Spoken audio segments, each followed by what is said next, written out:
de este país. Washington Pesantes nació en Achupallas, provincia de Chimborazo, el 16 de agosto de 1956. Estudió la primaria en Alausí, pero la secundaria y la universidad las hizo en Quito. Se tituló como licenciado en Ciencias de la Educación y Filosofía y Letras en la Universidad Central del Ecuador, y posteriormente se graduó en Derecho en la Universidad Católica de Quito. Desde 1986, como abogado en libre ejercicio, representó a clientes como la petrolera Tequint. En 1989 viajó a Bélgica para realizar un masterado en criminología en la Universidad de Lovaina, en donde conoció a Rafael Correa. A lo largo de su vida profesional se ha desempeñado como profesor universitario en diferentes centros de educación superior. En 1999 ingresó a la Fiscalía de Pichincha. Fue fiscal provincial hasta 2007, cuando la Asamblea Constituyente de Montecristi lo nombró fiscal general de la Nación, cargo que mantuvo hasta julio de 2011, cuando renunció luego de que su relación con el presidente Rafael Correa se deteriorara. Pero esto se debió hacer enseguida y el fiscal anterior no investigó absolutamente nada. Y eso también habrá que investigar, que tenía grandes nexos con ciertos grupos policiales. En enero de 2010, mientras ejercía su cargo como fiscal general de la Nación, un carro de la Fiscalía que transportaba a Alice Borja, esposa de Pesantes, atropelló a Natalia M., de 26 años, causándole la muerte. Aunque un policía a cargo de conducir el auto fue sentenciado a 3 años de prisión por el hecho, la familia de M y testigos del accidente aseguraron que quien conducía el vehículo era Borja. Él dijo que había sido él, pero mentira. Mucha gente vio cuando la señora se cambió del Vitara rojo al carro verde. Blanco, del Vitara blanco, el que la atropelló a la nena. Ella venía manejando el carro blanco y se pasó al carro negro y el chofer se pasó al otro carro. Entonces ahorita quieren doble injusticia. Una vida cegada y un pobre chofer. Pesantes fue cuestionado durante el proceso por supuesta falta de probidad e imparcialidad en el manejo del caso. Esa fue una de las acusaciones realizadas por un grupo de asambleístas liderados por la entonces aliada del régimen María Paula Romo, que intentaron llevarlo a juicio político.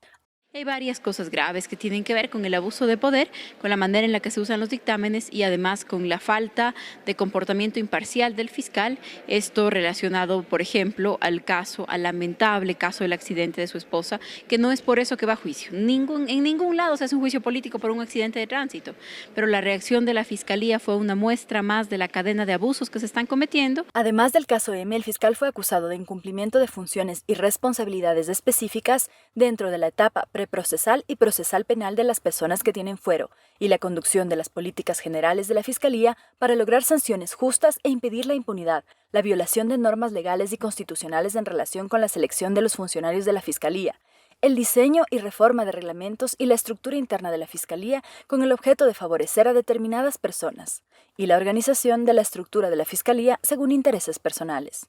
Sin embargo, el juicio político fue archivado por un empate en la votación de la comisión que lo analizaba. Tras de entregar su cargo como fiscal, organizó e inscribió su organización política llamada Unión Ecuatoriana e inscrita en la lista 19 por la que se postuló en 2016 como candidato a la presidencia. Su compañero de fórmula es el manabita Alex Alcíbar. Pesantes está casado con Alice Borja, con quien tiene 3 hijos. Gracias por estar aquí, amigos de Jekyll City. Gracias por estar con nosotros, doctor Washington Pesantes, candidato a la presidencia de la República. Es un placer tenerlo aquí, de parte mía y de parte también de Marisol. Queríamos empezar con usted con unas preguntas que nos expliquen el contexto del inicio de su campaña. Usted dejó la Fiscalía en el año 2011, ¿verdad? Y de repente, 7 años, estamos hablando de 5 años más tarde, usted ya tiene el lanzamiento de su candidatura y de su propuesta para la presidencia de la República. ¿Nos podría decir qué ha estado haciendo desde el 2011 hasta la fecha en este transcurso del tiempo? Gracias, muy buenas tardes a todos quienes nos miran a través de este medio. Muy buenas tardes, María Sol. Gracias por la invitación. Yo soy un jurista. Me conoce la ciudadanía en ese ámbito. He sido fiscal general del Estado, sí, desde el 2007 al 2011. Antes fui ministro fiscal de Pichincha desde el 2004 y desde años antes hice una carrera en la Fiscalía. En el ámbito, digamos, particular, soy un docente universitario por más de 25 años, de manera que cuando dejé la Fiscalía en 2011, opté por el ejercicio libre profesional, en donde me he desenvuelto con relativo éxito desde hace años, Retomé la cátedra universitaria en algunas universidades de posgrado y pregrado en la Universidad Central y Católica, en donde fui también docente. Decidimos también incursionar en algo que para nosotros nos fue un tanto ajeno. Yo no he sido jamás militante ni un activo de ningún partido o movimiento político. De modo que asumí la responsabilidad que me propusieron miles de ecuatorianos de formar un nuevo movimiento, una nueva agrupación política, una organización política distinta en donde se sientan representados. Nosotros elegimos al país en febrero del 2012 en un acto público en el centro del país, en una plaza pública, más de 1000 personas estuvimos ahí de los distintos estamentos sociales y le dijimos, el Ecuador necesita una opción distinta a lo que teníamos en ese momento y lo que tenemos ahora. La llamada tercera vía. Asumí entonces la responsabilidad de la organización del movimiento, que lo lidero, y que 5 años después, como bien usted anota, ha lanzado mi candidatura presidencial. Una pregunta que nos queda a nosotros es, ¿cómo así directamente un lanzamiento a la posición de la presidencia de la República? ¿Por qué no pensar en una estrategia más prudente de alguna posición de mando intermedio a través de las elecciones, como puede ser la Asamblea Nacional o algún otro cargo de elección popular, que no necesariamente sea saltar inmediatamente hacia la presidencia de la República? Gracias por la pregunta. Yo le he servido al país, insisto, por más de 30 años en distintos ámbitos. Lo dije antes, desde la docencia, desde la justicia, como juez, etc. Y pues tengo un conocimiento profundo. Yo nací en una provincia distante de la capital, diríamos. Yo nací en un pueblo, conozco el sector rural, he vivido en la ciudad de Quito por más de 40 años y, como acabo de decirlo, he servido desde distintos ámbitos.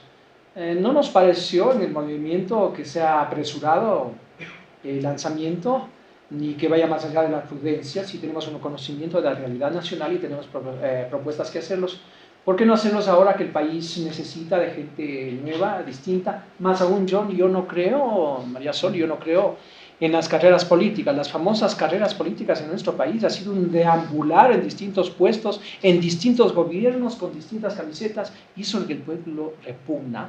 Esa gente que hasta el mes pasado estuvieron formando parte de una unidad y ya están en otro lado.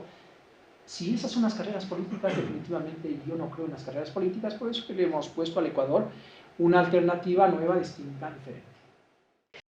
En 2009, durante la gestión de Washington Pesantes frente a la Fiscalía General del Estado, en medio del concurso de méritos para ocupar los cargos de fiscales provinciales, hubo una polémica entre la Fiscalía General y la Universidad Técnica Particular de Loja por supuestas irregularidades en el proceso de selección. Uno de los participantes en el concurso acusó a la universidad ante la Fiscalía porque supuestamente se estaban vendiendo las pruebas. La Fiscalía acusó a la entidad educativa de romper la cadena de custodia y un día antes de tomar las pruebas a los aspirantes decidió suspender el convenio con la UTPL. La directora de gestión de la Fiscalía declaró que 4 funcionarios, incluido el fiscal Washington Pesantes, redactaron nuevamente las preguntas. Además, se incluyó como parte del proceso una entrevista personal con el fiscal, con una calificación de 20 puntos del total de 100. Algunos aspirantes se quejaron, asegurando sentirse afectados por el cambio en el proceso.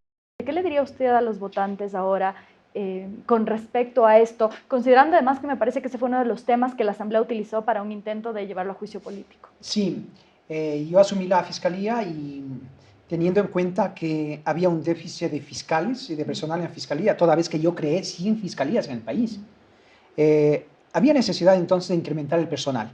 Para eso, y a diferencia de otras administraciones, se lo hizo a través de llamados públicos a concursos de méritos y oposición. Con el fin de darle mayor transparencia, yo acudí, por recomendación de algunos asesores, en fin, a la Universidad Técnica Particular de Loja, UTPL, para efectos de que sea lo más transparente, que la universidad elabore cuestionarios, que la universidad aplique los exámenes y la universidad nos dé los resultados. Me parecería que la idea fue excelente. Se hizo un primer concurso, porque no se olvide que yo hice 23 concursos y participaron más de 30.000 personas, totalmente transparente. Ingresaron afrodescendientes, campesinos, indígenas, más aún formé las fiscalías indígenas. Pero el punto de su pregunta, la UTPL realiza el primer concurso y para el segundo concurso, un día anterior, me llama un concursante y me dice, doctor, la UTPL, funcionarios de la UTPL, están vendiendo los cuestionarios que van a aplicar mañana. Yo les llamo a los principales universidades, vienen a mi despacho. Antes este señor ya me había pasado a mí el cuestionario que iban a aplicarse. Yo les digo, señores, de las fundas que tienen totalmente selladas, abran. Yo tenía en mi escritorio las preguntas. Comparé y eran exactamente los mismos. Les dije, señores, aquí se termina el convenio con ustedes y además me van a responder penalmente. ¿Hubo juicio por eso? Entonces se inició un juicio penal. Claro, las autoridades se desvincularon y le echaron a los otros, a los de segunda categoría. Pero en todo caso, esa fue mi actuación total, radical, terminante. No va más esa universidad que nos está engañando, pretende hacer un fraude. Había estado poniendo precio a los exámenes para acceder a la fiscalía en calidad de secretarios, asistentes y fiscales. Al siguiente día tomamos las pruebas, los elaboré yo, como catedrático universitario. Eso me parece que fue lo cuestionable, ¿no? No, lo cuestionable es que por qué saqué de la universidad. Saqué por sinvergüenzas, no hay otro nombre, y le seguí un juicio penal. A lo mejor tenían algún interés en que ingresen amigos, parientes de algunos asambleístas, y al tomar yo la decisión les afecté. Por eso dijeron, hay que llamarle al fiscal y preguntarle por qué suspendió por esto, y lo volvería a hacer. Por dignidad, por vergüenza. Le saqué a estos señores de la UTPL, una universidad que me parecía seria. Tampoco creo que fue un asunto de universidad, sino de estos malos individuos que en representación de la universidad actuaron como actuaron. Lo demás, lo del proceso de enjuiciamiento, la ciudadanía sabe, no tuvo eco.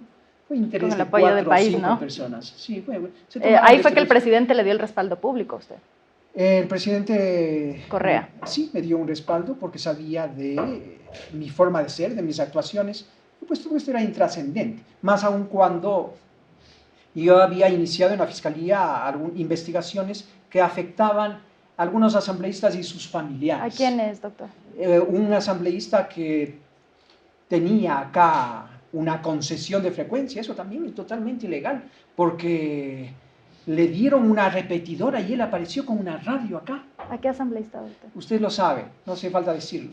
Para que lo sepan todos, ¿no? Pero este asambleísta había contratado con el Estado, siendo ya asambleísta. No leyó la Constitución, no le asesoraron, la ley impide tener un contrato. Y ese contrato era cuantioso. Eso se llama peculado. Entonces inició una investigación.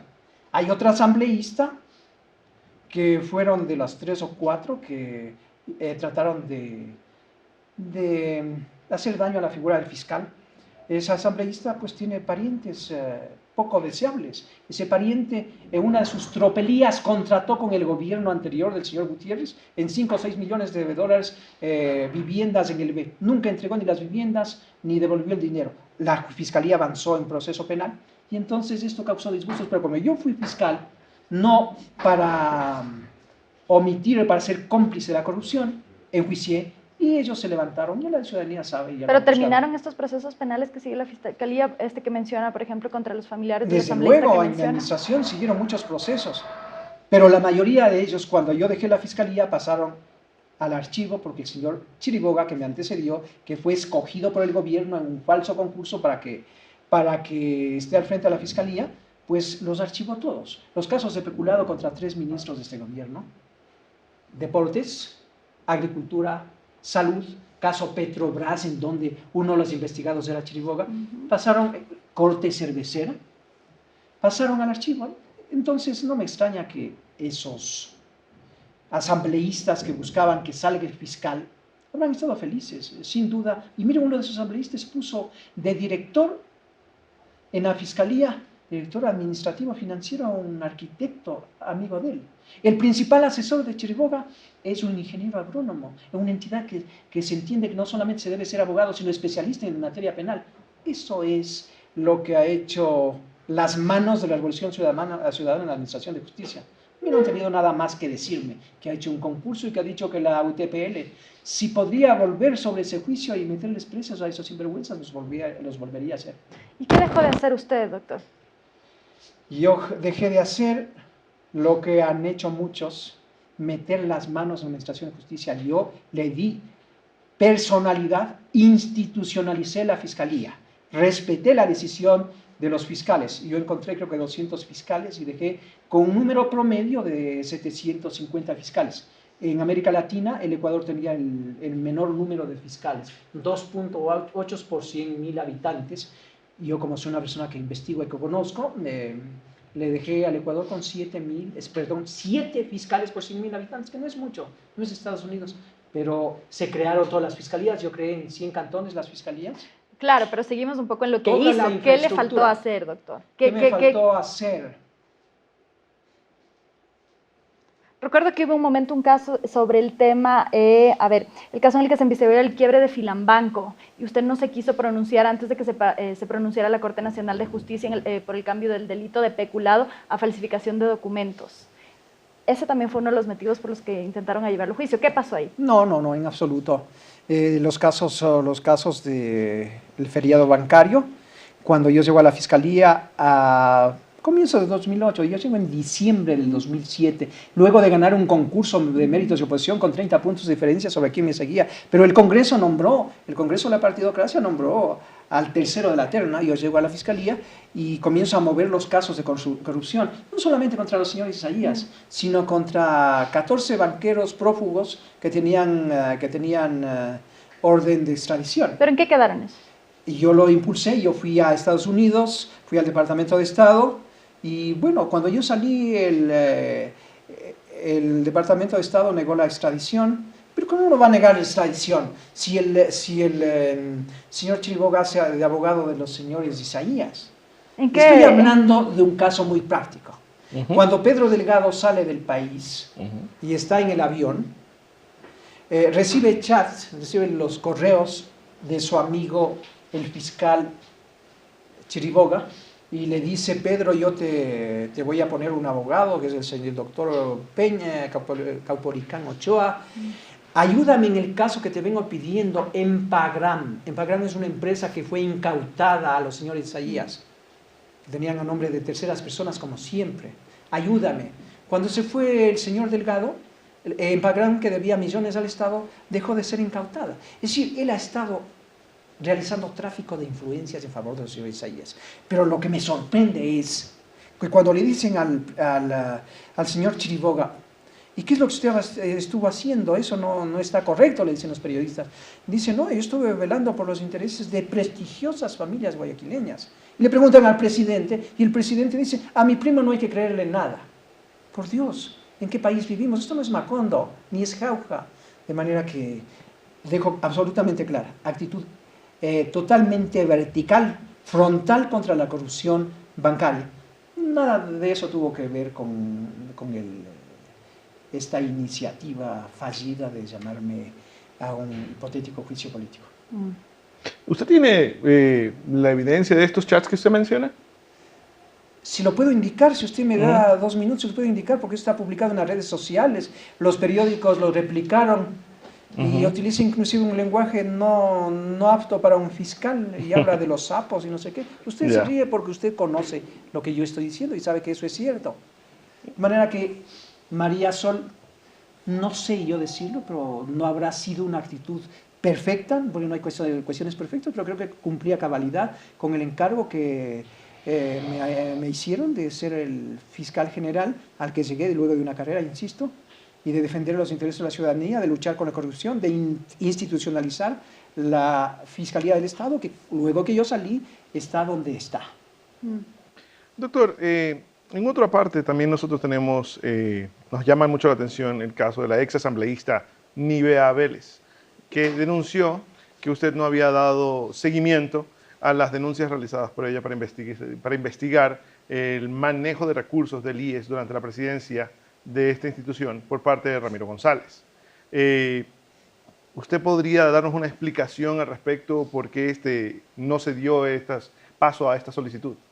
No, Nivea Vélez, mi amiga, una relación de respeto, ella concurría a la Fiscalía con frecuencia, más aún no soy infidente si le digo que antes de terminar el fiscal era una de las más optimistas y empeñosas de que Washington Pesantes entre a la arena política, y ofrecía inclusive ella ser parte de una organización política que creáramos a futuro, de manera que no es que yo no he investigado, yo todo lo que se denunciaba y más aún muchas cosas de oficio, yo los investigué. Yo no he sacramentado, no he sacralizado nada de los casos del señor González, ni en el IES, ni en otras instituciones. De eso puede estar seguro. Pero ¿en qué quedó? ¿En qué quedó esta situación? Porque ella en una entrevista en el 2016, ella afirma que nunca se investigó este proceso pedido por ella. ¿En qué quedó esto de aquí? Mire, aquí es necesario hacer una precisión. Se investigó. Como muchos otros casos. Lo que pasa es que en el 2010, primeros meses del año, marzo, el Contralor, en contubernio con el secretario de la Presidencia, el secretario jurídico de la Presidencia, inventan una resolución y envían a la Corte Nacional de Justicia. En ese momento, me parece que Corte Suprema todavía. Que consiste en esto. En adelante, la Fiscalía no podrá investigar casos de peculado, casos de corrupción de peculado, que son los más frecuentes en cuanto a apropiarse de dineros públicos. No investigará si es que previamente no le da un informe con responsabilidad penal el Contralor del Estado. Era la forma de manipular, de controlar inconstitucional e ilegalmente, forma inmoral de controlar al fiscal, porque yo tenía varias investigaciones de peculado en ciernes. Envían la resolución a la Corte y los magistrados, entre comillas, porque un magistrado debe saber que la resolución no está por encima de la ley y peor de la Constitución, que le entrega la titularidad de la investigación a la Fiscalía, ellos aprueban esa resolución. Cuando yo voy a formular cargos, es decir, iniciar formalmente, antes tenía indagaciones previas, cuando voy a formular cargos por casos de peculado, dice, ¿y el informe del Contralor? No lo tengo. La Fiscalía no necesita informes de Contraloría. Y logran de esta manera controlar a los jueces y evitar que yo judicialice casos importantes, por ejemplo, el caso Petrobras también. De manera que no fue un asunto de mi parte. Eso fue una maniobra del gobierno para controlar al fiscal. Luego de eso, ya lo elevaron a categoría de ley. En el artículo 581 del COIF, de este malhadado COIF, ya contiene ese prerequisito, se llama requisito de procedibilidad, sine qua non. Es decir, si es que el Contralor no le envía el paquetito, indicando que hay indicios de peculado, de responsabilidad, el fiscal no puede hacer nada. Mire usted cómo han demorado 8 meses para iniciar, parece que el día de ayer recién aparecen con el delito principal, peculado, en el caso Petrocorrupción. Eso es lo que hizo el gobierno, y el asunto absolutamente claro. Esos fueron motivos de mi distanciamiento total, porque yo sí practico la ética, no solamente lo pregono. Pero en el caso específico del IES, usted diría, ¿cuál sería el planteamiento de por qué no se continuó o cuál fue la circunstancia Estamos hablando prácticamente de 8 o 9 años atrás, no me recuerdo detalles. Lo que yo sí me recuerdo es que hubo una denuncia, me parece que era lo relativo, porque hay tantas cosas ahí, hubo lo relativo al call center y se investigó, pero más aún, los delitos de peculado no prescriben. Si algún fiscal, porque si fue ese caso, no me recuerdo detalles, si fue ese caso en contra del director del IES, el director del IES, escúcheme bien, no tiene fuero de corte nacional. Por lo mismo, no le correspondía al fiscal general investigar ese caso. Lo correspondía a un fiscal de primer nivel. Y si él no continuó, pues se lo puede hacer. Eso de caso no ha prescrito. Es más, si se desestimó, eso puede volverse a investigar con mayores elementos.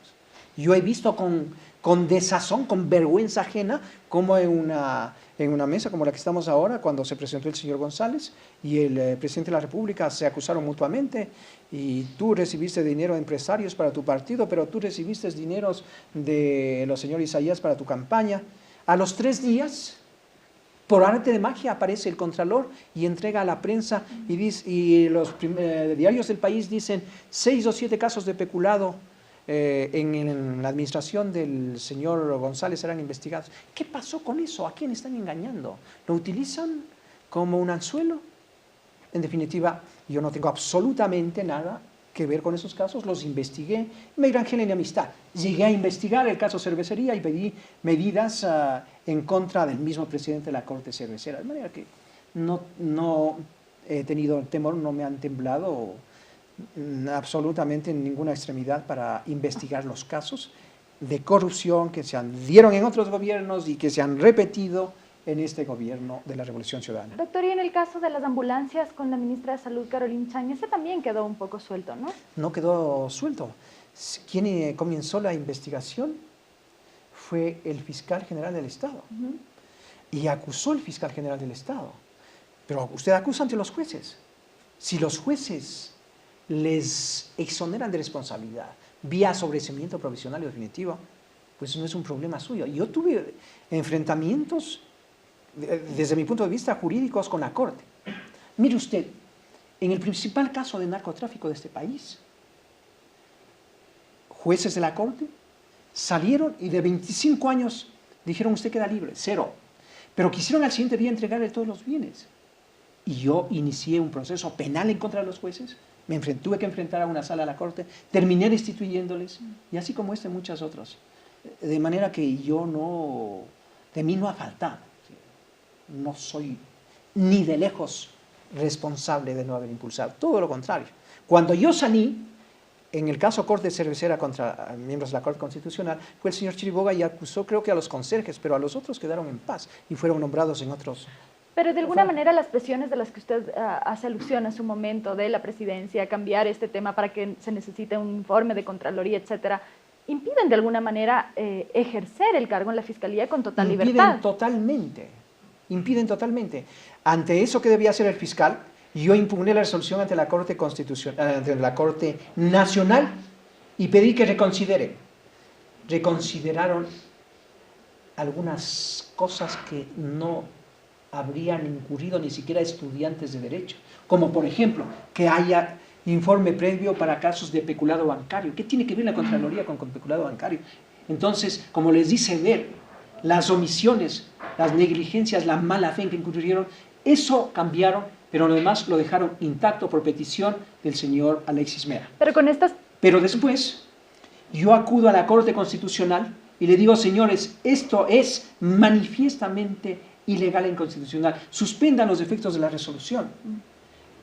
Pasaron 4 años, yo salí de la Fiscalía y ni siquiera había pasado por el primer paso de admisibilidad. Es decir, cuando hay un control total del Estado, cuando a golpe de llamadas telefónicas se controla a la Corte Constitucional, a la Corte Nacional, a todos los organismos, pues entonces yo no podía actuar de San Jorge y de llanero solitario. Y cuando tuve que denunciarlos, los denuncié. En el 2009 le dije al país, si el gobierno pretende imponernos las leyes que se lo está imponiendo, yo estoy por demás, me voy. Y yo le denuncié inclusive al presidente de la República, le dije, presidente de la República, ¿cómo es posible que usted ignore, no conozca lo que está haciendo su secretario? Por ejemplo, con esa resolución. Y el presidente, y soy muy honesto en mis cosas, le llamó la atención y le dijo, esto me enmienda. Aún así se quedó 2 años más. ¿Cómo podía usted actuar si es que dice que tenía las manos atadas de alguna manera con este tipo de resoluciones? ¿Por qué se siguió quedando en lugar de quizás retirarse en ese momento? A ver, primero que yo debía estar en la Fiscalía 6 años, para eso gané un concurso. El deseo vehemente del gobierno, al menos transcurrido el primer año de mi administración, era que Washington Pesantes deje la Fiscalía, 1 o 2 años después, porque era incontrolable, a mí no me controla nadie. Pero tampoco es que ellos son dueños del Estado.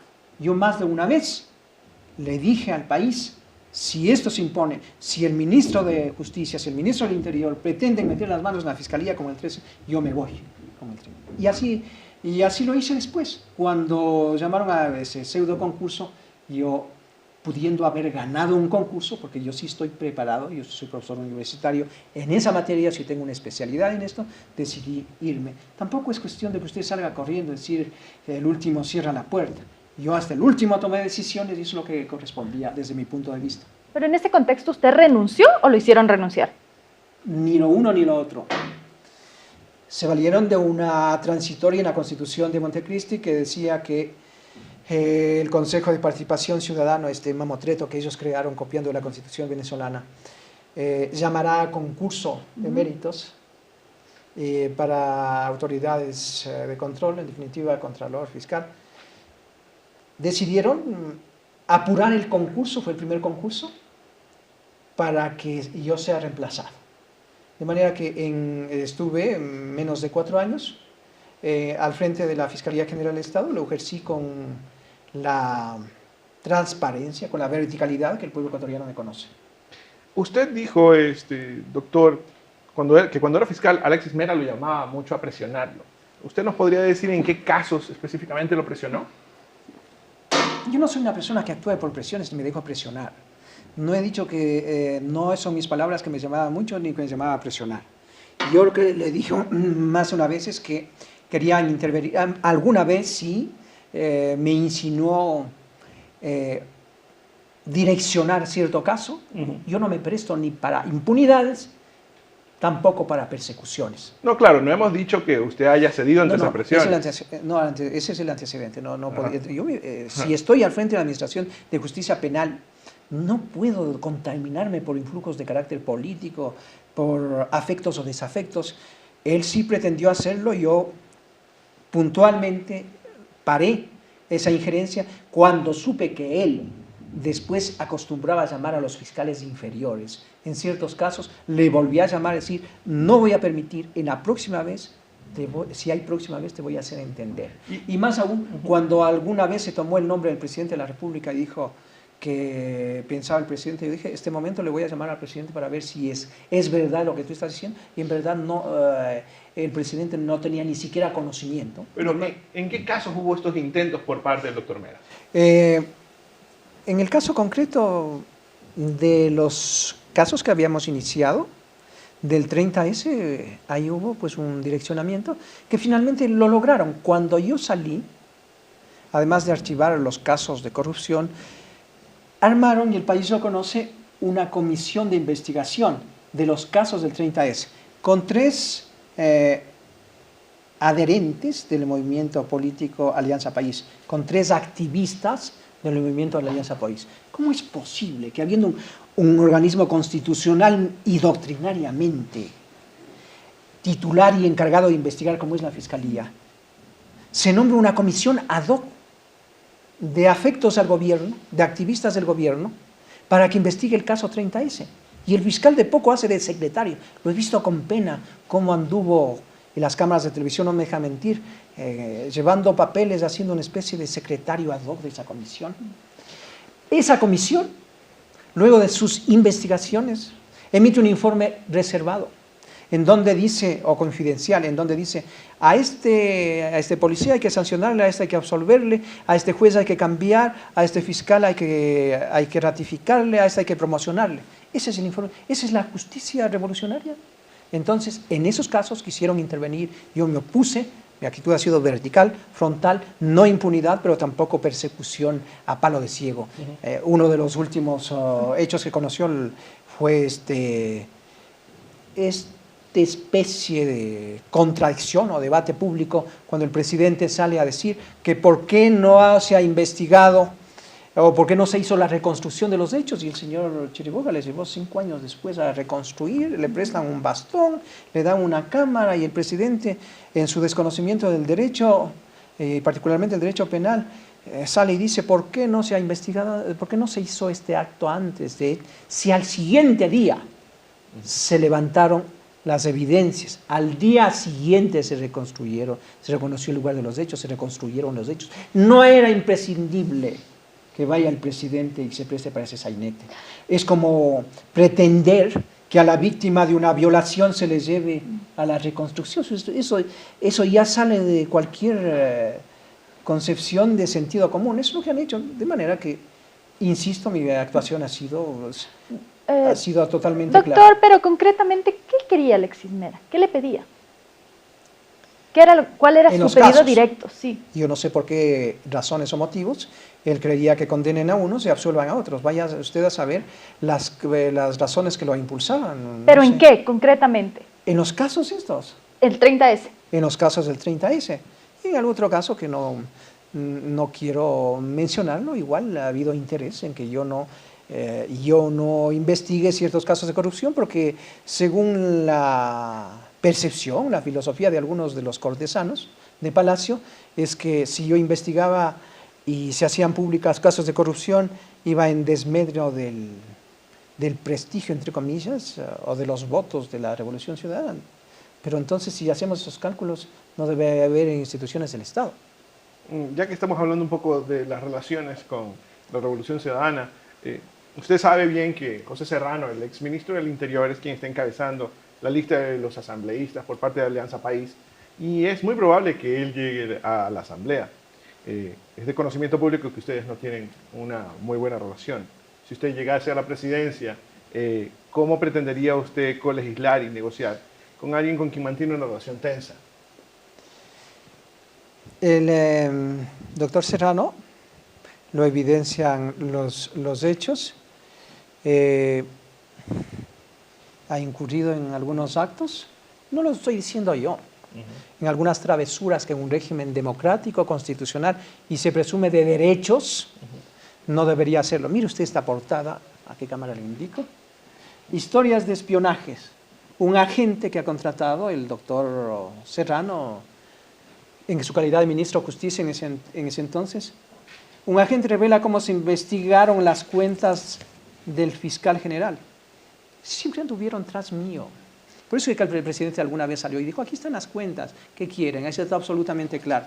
Yo agradezco la interés que tuvo el presidente, pero sabía con quién estaba tratando, quién era Washington Presente. Y aquí están los juegos peligrosos del gobierno. Mire el espionaje. Esta es la revista Vanguardia. No lo imprimo yo, ¿eh? Esta revista lo desapareció después. ¿Serrano me dio las cuentas de Pesante? ¿Se le cayó del cielo a las cuentas o es que él anduvo tras mío? Ellos algún momento van a tener que rendir cuentas de sus actos. Si yo llegara a la presidencia, voy a tener una relación de equilibrio de funciones, de respeto a la función legislativa, pero uno de nuestros planteamientos es fiscalizar. Esto no es cuantitativo, esto no son deudas que hay que fiscalizar, pero son actos que algún momento tienen que dar cuenta por sanidad pública. ¿Y usted fiscalizaría incluso a su amigo, el presidente Correa? Una cosa son los actos de gobierno y otra cosa son las relaciones de carácter personal. Él me conoció a mí en Lovaina, en donde estudiamos juntos, había una relación de amistad respetuosa, pero políticamente totalmente distantes desde hace mucho tiempo. Yo no suscribo su proyecto político y no lo he suscrito desde el comienzo porque yo me enteré que el mundo evolucionó y que cayó en el 89 la cortina de hierro. Es más, yo vivía en ese tiempo en Bélgica y pude ver Rusia, Alemania, etc. Yo no suscribo un proyecto que pasó al archivo de la historia en Europa y que pretenden reeditarlo en América Latina con los resultados nefastos. Ahí está Nicaragua, ahí está Cuba, ahí está Venezuela, que es el paradigma a seguir según algunos. De manera que yo respeto su posición política, la mía es de tercera vía, equidistante de los extremos de izquierda y derecha, de un país en democracia, con tolerancia, un país en donde en definitiva podamos convivir en unión todos los ecuatorianos y se respeten los derechos fundamentales. ¿Lo fiscalizaría entonces? Evidentemente, de eso no les quepa la menor duda. Yo he sido el primero en hablar de fiscalización. Ahora veo que repiten, todos los candidatos están hablando de fiscalización y dicen cosas que no lo van a poder hacer.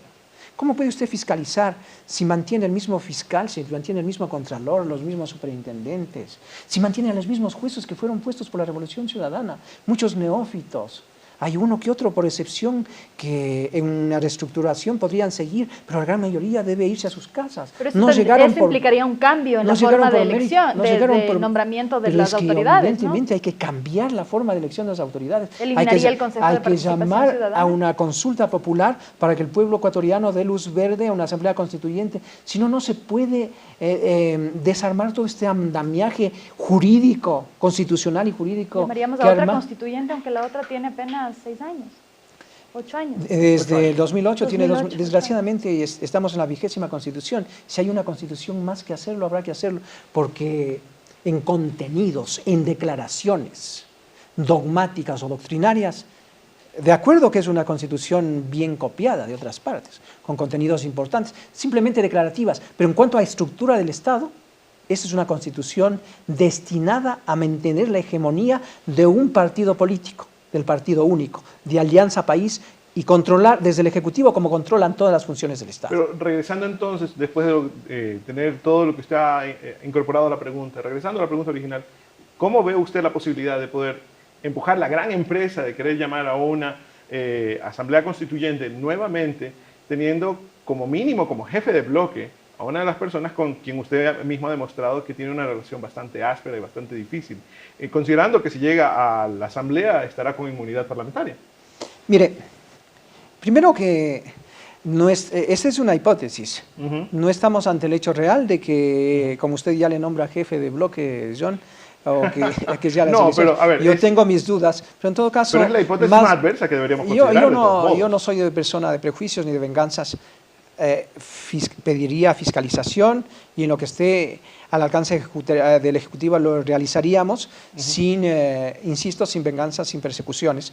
La relación con el exministro de Justicia del Interior no ha sido cordial, pero eso es una cosa distinta a los asuntos de Estado.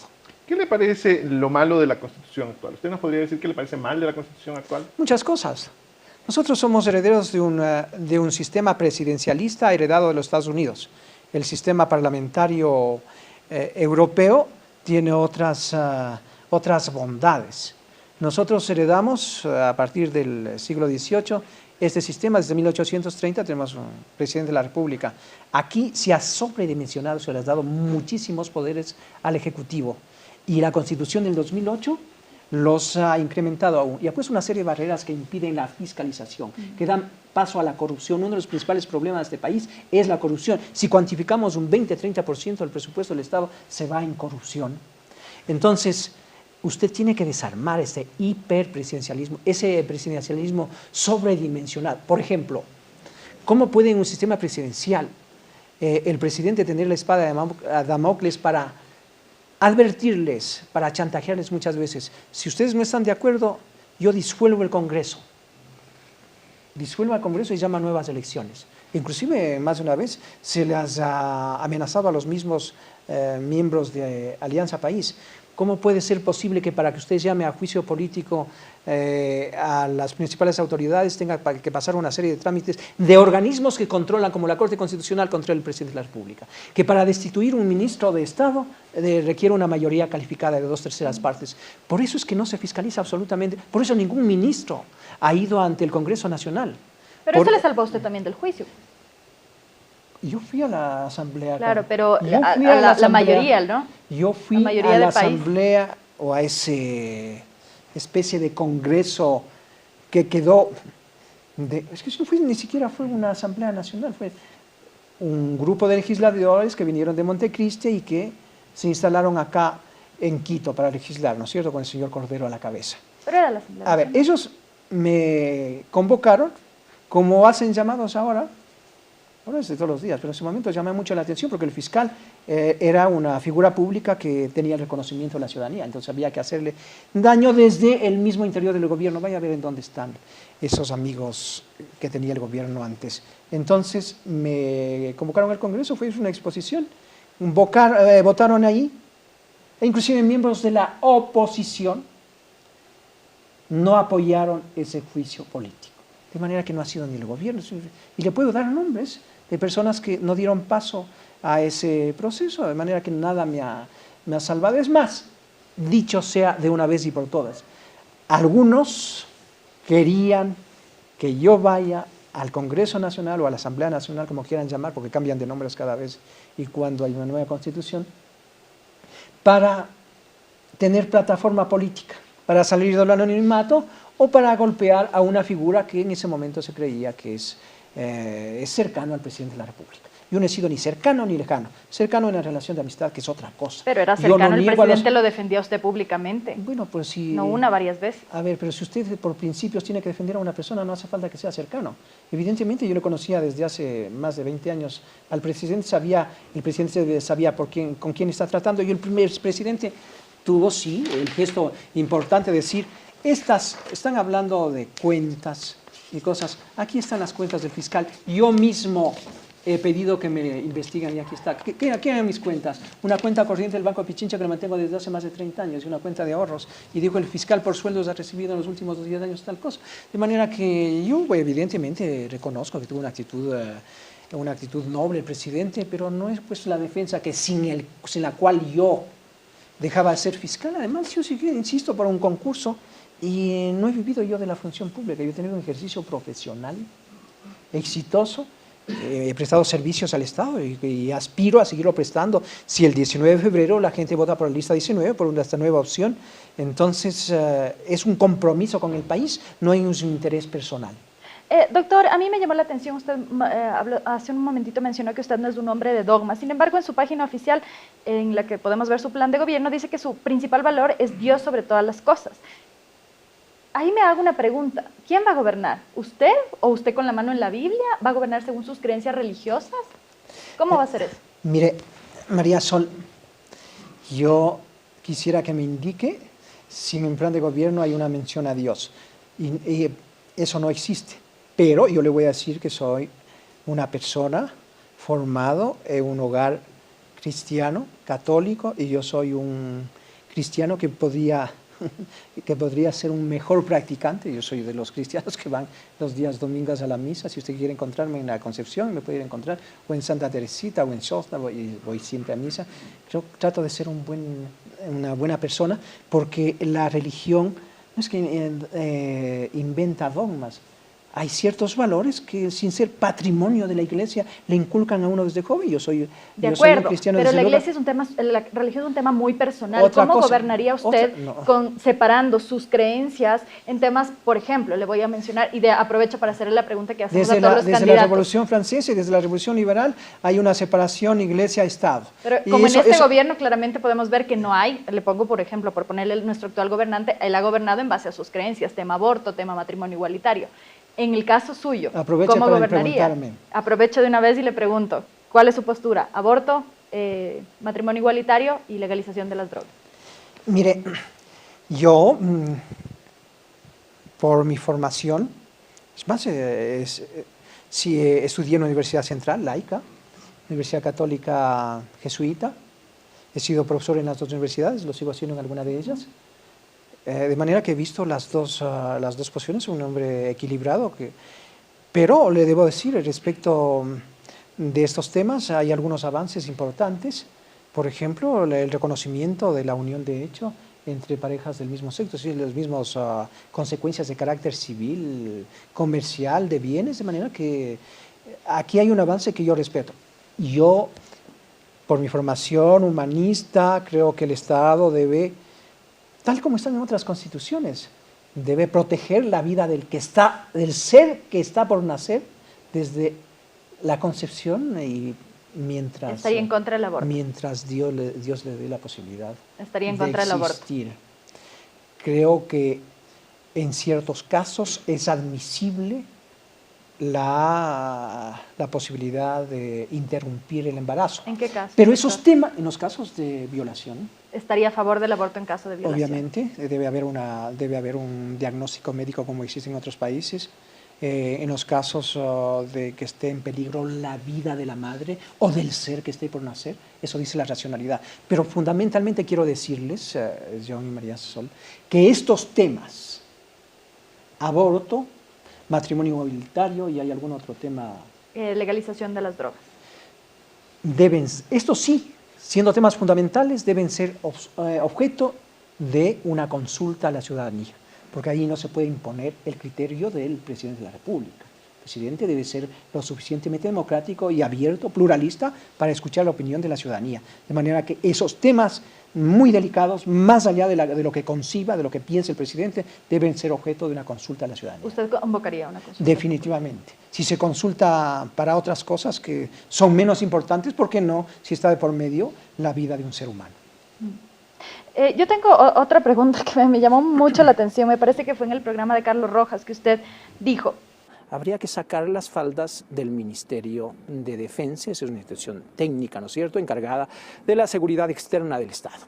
Lo digo muy respetuosamente. ¿En qué sentido quitar las faldas? Yo no creo que... Ministras de Defensa ya tuvimos hasta hace algunos meses, ahorita está el ministro Patiño. Es una interpretación, yo no volvería a poner ninguna mujer, perdóneme, una mujer puede estar al frente del Ministerio de Salud, de Educación, todos los ministerios, pero no veo muy bien una mujer ¿No le pusiera a su gran amiga Lourdes Esteban de ministra de Defensa? Yo no le veo a mi comadre Comadre, vestida de paracaidista, subiéndose a los aviones, a los helicópteros, en fin, en cualquier otra que sea afín. Ella es abogada y le encargaría algo de justicia indígena. Mire, yo no soy ni machista ni feminista. El mérito de la educación de las personas es cambiar, no solamente llenarle de conocimientos, eso es instruirle.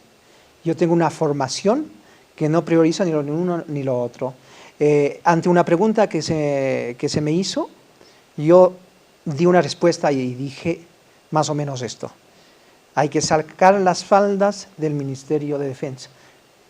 ¿Cómo escucharon y qué interpretación le dan? Pues eso queda libre al albedrío de las personas. Yo no he dicho que no voy a poner mujeres. Pero si usted me pregunta puntualmente... Está textual, yo no pondría una ministra de Defensa Yo mujer. creo que en este momento de neurálgico, no lo digo neurálgico de las Fuerzas Armadas, para lograr un diálogo, un equilibrio entre las Fuerzas Armadas, instituciones respetables, y el gobierno que en mucho pretende meterle las manos, un problema de la ISFA, ISPOL, etc.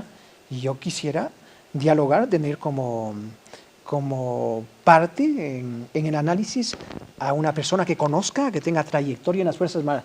No se niega la posibilidad, sucedió en Chile a la señora Bachelet. ¿Usted cree que en este momento el país está podemos discrepar, en la posibilidad de nombrar una ministra de Defensa mujer?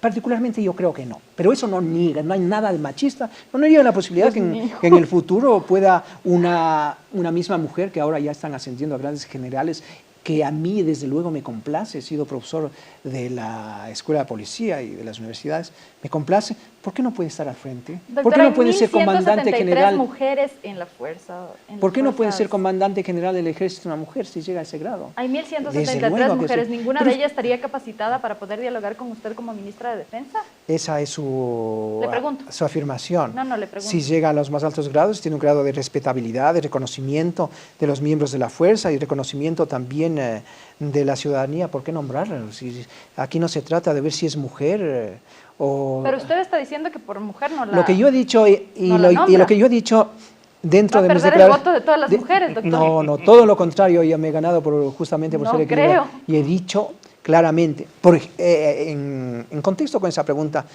yo he dicho que en el frente del Ministerio de Relaciones Exteriores debe estar un embajador de carrera. No sé si vaya a perder el voto de los nombramientos políticos o de las mujeres. Un embajador o embajadora de carrera. Claro, pero concretamente que vaya al Ministerio de Agricultura un agricultor. Si es mujer, bienvenido. Que esté al frente del Ministerio de Educación un educador de carrera, hombre o mujer. De manera que quien quiera ver el machista en esto y que se resuelva el Ministerio de Defensa es una visión bastante particular. Yo no he dicho, me vuelvo a ratificar, que no nombraría a una mujer. Yo lo que dije es que hay que sacar las faldas y que hay que dejar de manipular a la fuerza. Pero esa es su interpretación. No, le estoy leyendo textual lo que usted dijo. Y cuando me preguntan, ¿y le nombraría a su comadre ministra de Defensa, mi ex alumna en la Universidad Central y comadre Lourdes Esteban, yo dije que no le veo vestida de camuflaje o de paracaidista a Lourdes Esteban lanzándose de un helicóptero. Tómele en broma, tómele en serio, pues no todas las cosas hay que tomarlos en estricto sentido literal. Usted nos acaba de decir que no es ni machista ni feminista. ¿Qué es para usted el feminismo, perdón? Para mí el feminismo es una forma de exacerbar el asunto de género. Yo creo que hay que dar toda la posibilidad, las oportunidades en un ambiente de igualdad. Yo no estoy en favor de verles a las mujeres de una manera compasiva. Eso sí, es una forma, un rezago machista. Si va a intervenir en un concurso, póngale un puntito más por ser de género. No, señor, eso no es así. En igualdad de condiciones somos seres humanos que tenemos las mismas capacidades. Por ejemplo, yo no estaría de acuerdo en que ciertos concursos, por el hecho de que sea mujer o porque tenga una opción sexual distinta de la de hombre o de mujer, se tenga que premiarlos. Pues todos parecemos unos seres humanos, partamos de eso, en igualdad de condiciones y partimos y eso es lo que han estado haciendo algunos, en este gobierno, algunos noveleros. Y usted puede encontrar en algunas leyes esto, particularmente, si usted me lleva por ese campo, le voy a decir, yo no estaría de acuerdo en gastar tanto papel y tanta tinta, todos y todas, las.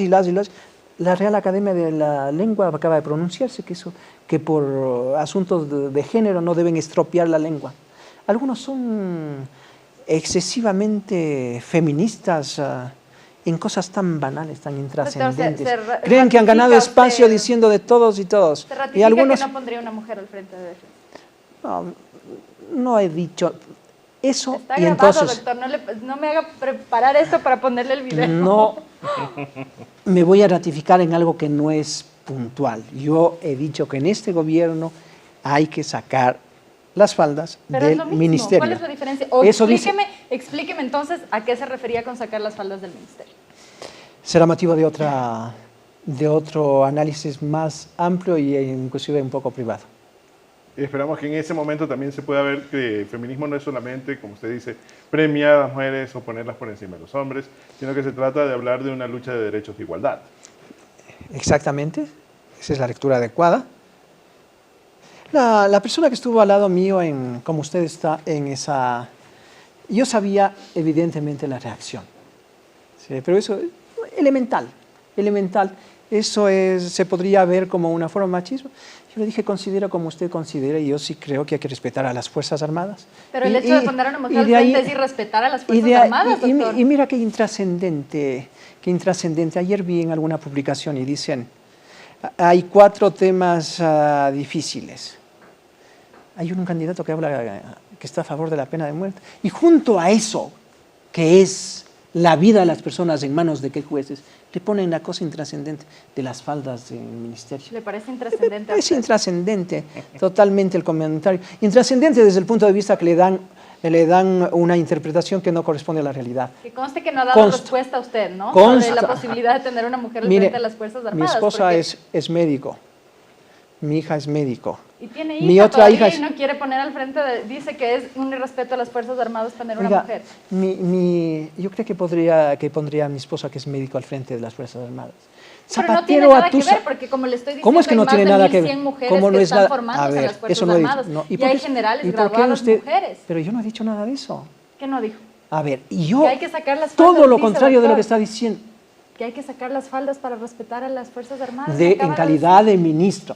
Yo lo que no pondría es a mi esposa médico, a mi hija médico, o a una amiga claro, pero no pondría profesora. Ni a un hombre médico, pues. No pondría al frente de las Fuerzas Armadas. Estamos hablando de especialidad y no estamos hablando de género. La otra es una interpretación, lo otro es una interpretación suya. Usted me acaba de desayunar que hay 1.300, no sé qué. Yo no sé cuántas de ellas generales y estoy seguro que no hay ninguna. Sí, y claro que hay generales. En el ejército no hay absolutamente. Sí, hay una general recién que incluso salió en la prensa. Hay en la policía 1 o 2 que ascendieron por primera vez en la historia, lo cual me parece muy bien. Si ellas se hicieron toda una carrera pero están bien solo para el tema social, no para las Fuerzas Armadas. Eso es su interpretación. ¿Usted dijo eso también? Que las ve bien al frente de los ministerios en este momento, tienen rango social. Yo priorizo, pero me da pena que usted se... Aquí está. Yo no volvería a poner ninguna mujer, perdóneme, una mujer puede estar al frente del Ministerio de Salud, de Educación, todos los ministerios, pero no veo bien una mujer en defensa. Yo en este momento no veo bien una mujer, o no lo vi antes, porque ahora está un hombre, ¿no es cierto? No lo vi bien antes, una persona que no está formada. ¿Cómo pedir a Pero eso es otra cosa. ¿Cómo usted se hace cargo es otra cosa, doctor. Usted de un está ministerio? De la formación. A mí me parece inclusive una falta de respeto poner a una persona que no sepa de lo que tiene que administrar. Eso es un acto de corrupción. ¿Cómo puede poner usted al frente del Ministerio de Agricultura a alguien que no tiene la menor idea, que no sabe distinguir el trigo de la cebada? Entonces, lo que yo he dicho es la especialidad y he priorizado, he dicho que las mujeres pues, están capacitadas para todos, pero priorizaría mujeres en el gabinete en ciertas áreas que yo considero fundamental. ¿Cómo es posible que en este gobierno recién aparece a los 10 años 1 o 2 ministros de salud, médicos de formación? Es un irrespeto total. A eso se refirió en mi comentario. Lo demás me parece banal, me parece demasiado sutil y me parece que detenernos en este punto ya no tiene, con el respeto que usted merece, no tiene mayor sentido. Cambiamos entonces un poco de tema, doctor. Usted fue cuestionado en esos tiempos en los que estaba yendo a juicio en la Asamblea Nacional, incluso por este caso en el cual se mencionaba el mal uso de un vehículo Porsche Cayenne. Conocemos su declaración al respecto, en la cual usted estuvo hablando que esta situación tuvo que ver con la compra del litigio por ese mueble por parte de un pariente político suyo, pero aún así, viéndolo retrospectivamente, ¿no siente usted que también, ya viéndolo desde afuera, la proximidad entre ustedes pudo haber hecho que esto sea realmente cuestionable a nivel moral? A ver, pongamos las cosas en su lugar. El CONCEF, el Consejo Nacional de Estupefacientes, aproximadamente 200 vehículos de los que son incautados por la misma Fiscalía y los jueces, históricamente puso al servicio de algunas instituciones, entre ellos la misma Presidencia de la República. Cuando yo ingresé a la Fiscalía, el parque automotor, entre comillas, de la Fiscalía era de 12, 13 vehículos, entre ellos vehículos prestados por la policía. Un día viene un delegado del director del CONCEF y le dice al director administrativo de la Fiscalía que el CONCEF tiene vehículos que habían ya pasado por otras instituciones y que pone al servicio de la institución porque los fiscales, los peritos necesitan movilizarse. En efecto, yo después compré como más de 100 vehículos para la Fiscalía. En su momento no había. Le ofrecen vehículos y nosotros les decimos, estos no necesitamos, pero había unos automóviles y demás. Pero entre los 3 o 4 vehículos que presta el CONCEF queda el vehículo de la referencia. Un vehículo que ya había estado al servicio de la Procuraduría de otras instituciones. Cuando pasa aproximadamente un mes y se nos notifica que ese vehículo debía ser devuelto al CONCEF por que un juez ha fallado a favor de las personas a quienes se les va incautado. Y me parece que había sido. Yo no pido antecedentes ni fui a pedir los vehículos. Yo no sabía qué caso es. Y entonces ordena el juez que le devuelvan porque se trata de un caso de drogas.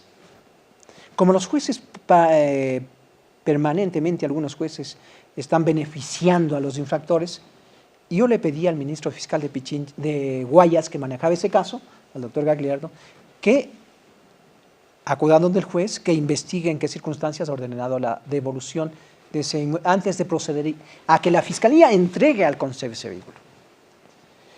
Eso tardó aproximadamente 2 meses.